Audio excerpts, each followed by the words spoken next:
Ladies and gentlemen of Topgolf, my name is Denise Armstrong, and I work for Freedom Powersports here at Farmers Branch, which is in Dallas, Texas, and I am your GEM representative.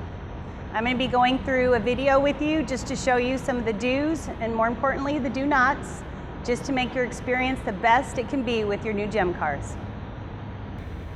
So this is the GEM E6.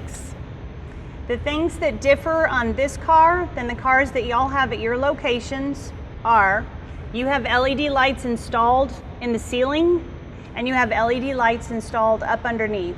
And you also have a security beacon up on top. They all have their own individual toggle switch down here, and you can turn them off and turn them on individually. The dash. That's the next part. It's very important. The dash is not an accurate gauge to tell you how much battery life you actually have. What it is good at is it will tell you the blinkers, which will yell at you really pretty quickly if you leave these on for any length of time. They don't want you to forget they're there. The brake, which is the emergency brake, the thermostat, the cord, it just shows the car's plugged in, a turtle, and you also have the seat belt, and you have a wrench, you have a high beam, a low beam, and then you have the 3 drive modes. You have reverse, drive low, and drive high. In the event that you see the wrench, then something's wrong. You'll have to take the car into the dealership.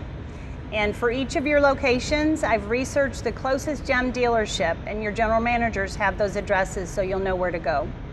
In the event that if you get a turtle, what that means is you've drained the batteries down past the desired amount. Now you have 9 8-volt batteries that are maintenance free. So the system has been drained down past the desired amount.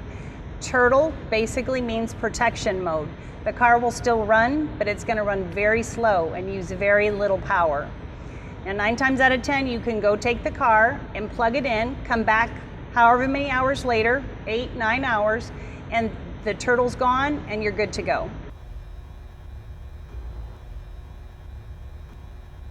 This is the master shutoff switch. You would use this in the case where the car is going to be sitting for several days. It's a master shutoff, so no power is being spent and it's not able to accept a charge. Hazard lights, on and off, and the auxiliary. Now just bear in mind, if you plug into that, it's going to be pulling from your battery. There's a locking glove box. You can just lock your things away if you need to. And the actual ignition key, the glove box, the master shutoff is all the same key. That is the windshield wiper. This is the horn. And your blinkers.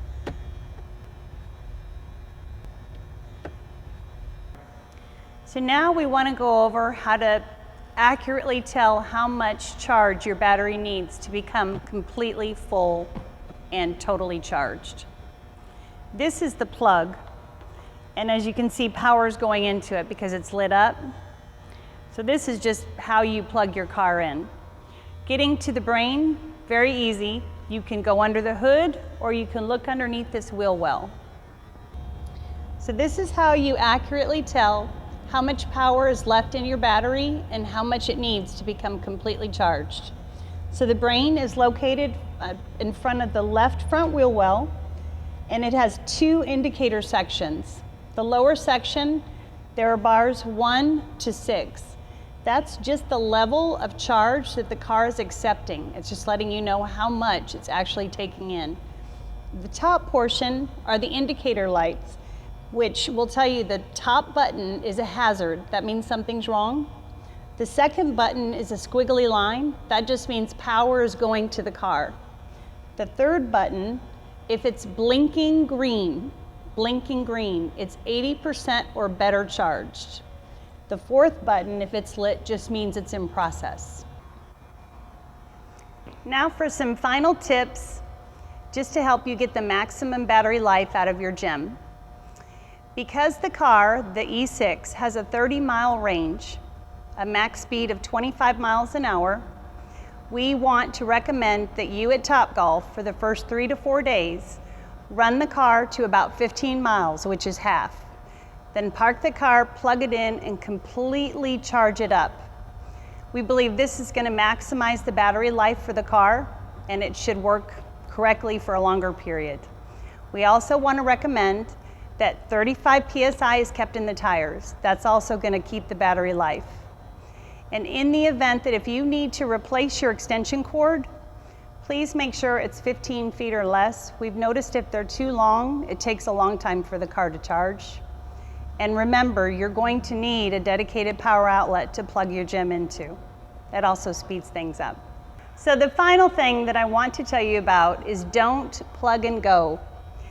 That would be the same thing as if you plugged in your cell phone just to get a few bars so you could make a couple phone calls. That's really not conducive to this type of battery system. You want to ideally, in a perfect world, charge it all the way up to maximum every time.